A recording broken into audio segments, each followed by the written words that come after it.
Assalamualaikum warahmatullahi wabarakatuh. Shalom, Om Swastiastu, Namo Buddhaya, Salam Kebajikan. Perkenalkan, nama saya Nurjeda. Saya dari program studi S1 Pendidikan Bahasa Inggris dengan NIM C1A125003. Ya, jadi di sini saya akan menjelaskan materi tentang penggunaan huruf dan kata dalam bahasa Indonesia. Bahasa Indonesia memiliki kaidah penulisan yang harus diperhatikan agar tulisan tampak rapi, mudah dipahami, dan sesuai dengan aturan ejaan. Salah satu aspek penting dalam ejaan adalah penulisan huruf dan kata. Penulisan huruf dan kata yang benar akan membantu pembaca memahami makna tulisan dengan jelas serta mencerminkan kemampuan berbahasa yang baik dan teratur. Sebelum kita melangkah jauh ke materi selanjutnya, jadi di sini terlebih dahulu saya akan menjelaskan apa sih itu huruf dan kata. Jadi huruf adalah lambang bunyi yang digunakan untuk membentuk kata. Dalam bahasa Indonesia terdapat dua jenis huruf, yaitu huruf kapital atau huruf besar dan huruf kecil. Sementara itu, kata adalah satuan bahasa yang memiliki makna dan dapat berdiri sendiri. Kata dapat berupa kata dasar, kata berimbuhan, kata ulang, dan kata majemuk. Kata dasar seperti makan dan rumah merupakan bentuk paling sederhana. Sedangkan kata berimbuhan seperti berjalan dan pelajaran terbentuk dari penambahan imbuhan. Kata ulang seperti buku-buku dan anak-anak menunjukkan pengulangan makna. Sedangkan kata majemuk seperti meja makan dan rumah sakit merupakan gabungan dua kata yang membentuk makna baru. Selanjutnya kita melanjut ke materi berikutnya, yaitu penggunaan huruf kapital. Jadi huruf kapital digunakan dalam situasi tertentu untuk menandai awal atau nama khusus. Aturan penggunaannya yaitu sebagai berikut. Yang pertama, huruf kapital digunakan pada awal kalimat. Contohnya, dia sedang belajar di kampus. Penjelasannya, huruf pertama D ditulis besar karena berada di awal kalimat. Yang kedua, huruf kapital digunakan sebagai huruf pertama nama orang. Contohnya, Rina pergi bersama Dimas. Penjelasannya, nama orang seperti Rina dan Dimas harus diawali huruf besar karena menunjukkan nama diri. Yang ketiga, huruf kapital digunakan pada nama tempat, lembaga, dan organisasi. Contohnya, Universitas Megareski, Pemerintah Republik Indonesia.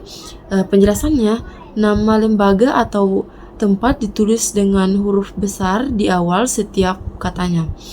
Yang keempat, huruf kapital digunakan pada nama bulan, hari, dan tahun. Contohnya, hari Senin, bulan Oktober, dan tahun 2025.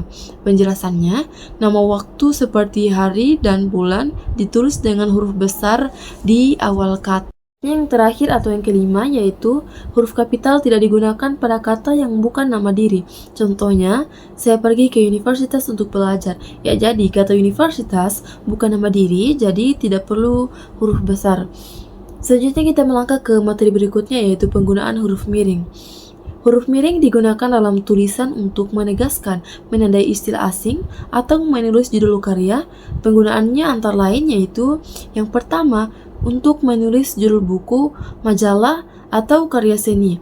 Contohnya, saya membaca novel Laskar Pelangi karya Andrea Hirata. Jadi di sini judul buku ditulis miring agar pembaca tahu bahwa itu nama karya. Yang kedua, untuk menulis istilah asing atau kata yang belum diserap. Contohnya, ia sedang melakukan research tentang pendidikan. Jadi di sini kata research masih bahasa asing, maka ditulis miring. Yang ketiga, untuk menegaskan atau memberi penekanan pada kata tertentu. Contohnya, kamu harus benar-benar yakin dengan pilihanmu. Penjelasannya di sini yaitu huruf miring digunakan untuk menekankan kata penting seperti yakin. Selanjutnya kita melangkah ke materi berikutnya, yaitu penulisan kata dasar dan bentuk turunan. Penulisan kata dasar dalam bahasa Indonesia harus mengikuti kaidah sebagai berikut. Yang pertama, kata dasar ditulis sebagai satu kesatuan. Contohnya, makan, rumah, belajar. Penjelasannya di sini yaitu kata dasar tidak boleh dipisahkan karena merupakan bentuk paling sederhana. Yang kedua, kata berimbuhan ditulis serangkaian dengan kata dasarnya. Contohnya berjalan, menulis, pelajaran. Imbuhan ditulis menyatu karena membentuk makna baru dari kata dasarnya. Yang ketiga, kata ulang ditulis dengan tanda hubung. Contohnya anak-anak, rumah-rumah, dan bunga-bunga. Penjelasannya di sini yaitu tanda hubung digunakan untuk menunjukkan pengulangan makna kata. Yang keempat atau yang terakhir, gabungan kata atau kata majemuk ditulis terpisah kecuali bila sudah dianggap satu makna. Contohnya meja makan, rumah sakit, olahraga, dan kerjasama. Penjelasannya di sini yaitu jika dua kata membentuk arti baru bisa ditulis terpisah atau serangkaian tergantung maknanya. Selanjutnya kita melangkah ke materi keempat yaitu penulisan partikel dan kata depan. Beberapa partikel dan kata depan dalam bahasa memiliki aturan khusus antara lain. Yang pertama yaitu partikel lah, kah, dan tah ditulis serangkai dengan kata yang diikutinya. Ya, jadi contohnya di sini, apakah kamu tahu? Bacalah buku itu. Penjelasannya, partikel ini tidak boleh dipisahkan dari kata yang menempelinya. Yang kedua, kata depan di, ke, dan dari ditulis terpisah bila menunjukkan tempat atau arah. Contohnya di sekolah, ke pasar, dan dari rumah. Penjelasannya, karena menunjukkan tempat atau arah, kata depan ini ditulis terpisah. Yang ketiga, kata depan tersebut ditulis serangkaian bila menjadi awalan. Contohnya, dikerjakan, diketahui, diberikan. Jika di menunjukkan pekerjaan atau bukan tempat, maka harus disambung dengan kata dasarnya. Yang keempat, partikel pun ditulis terpisah kecuali bila sudah padu. Contohnya, apapun, siapapun, meskipun, dan walaupun. Penjelasannya di sini pun ditulis terpisah jika berdiri sendiri, tapi menyatu bila sudah jadi kata baku. Kita melangkah ke materi berikutnya yaitu penulisan singkatan dan akronim. Penulisan singkatan dan akronim juga memiliki aturan yang perlu diperhatikan antara lain. Yang pertama, singkatan nama orang, gelar, lembaga, dan instansi ditulis dengan huruf kapital dan diakhiri titik. Yang kedua, singkatan umum seperti satuan ukuran dan istilah teknis ditulis tanpa titik. Contohnya kilogram, sentimeter, kilometer, dan rupiah.